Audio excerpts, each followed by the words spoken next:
अब मैं अपनी कृपण दुर्बलता के कारण अपना कर्तव्य भूल गया हूँ और सारा धैर्य खो चुका हूँ।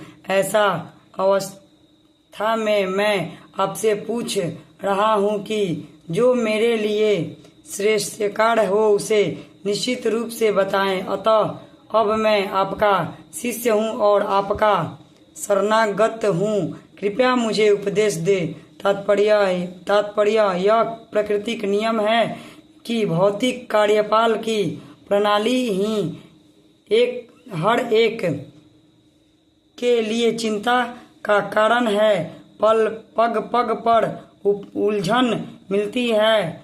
अतः प्रामाणिक गुरु के पास जाना आवश्यक है जो जीवन के उद्देश्य को पूरा करने के लिए समुचित पथ निर्देश दे सके।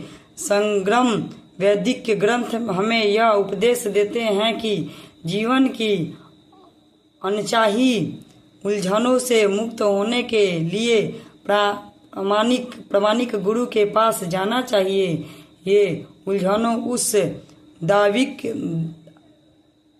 दावागिन के समान है जो किसी के द्वारा लगाए बिना भभक उठती है। उसी प्रकार विश्व की स्थिति ऐसी है कि बिना चाहे जीव की उलझनें स्वयं उत्पन्न हो जाती है। कोई नहीं चाहता कि आग लगे, किंतु फिर भी वह लगती है और हम अत्यधिक व्याकुल हो उठते हैं। अतः वैदिक वाड्मय उद्देश्य देता है कि जीवन की उलझनें को समझने तथा उनका समाधान करने के लिए हमें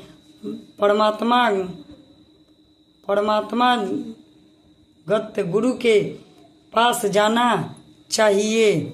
जिस व्यक्ति का प्राथमिक गुरु होता है वह सब कुछ जानता है। अतः मनुष्य को भौतिक उलझनों में न रहकर गुरु के पास जाना चाहिए। यही इस श्लोक का तात्पर्य है।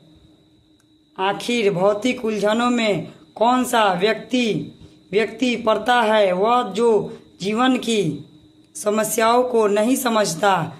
बृहस्पत उपनिषद में मनुष्य का वर्णन इस प्रकार हुआ है। यो वा यत्तक्षक कृपया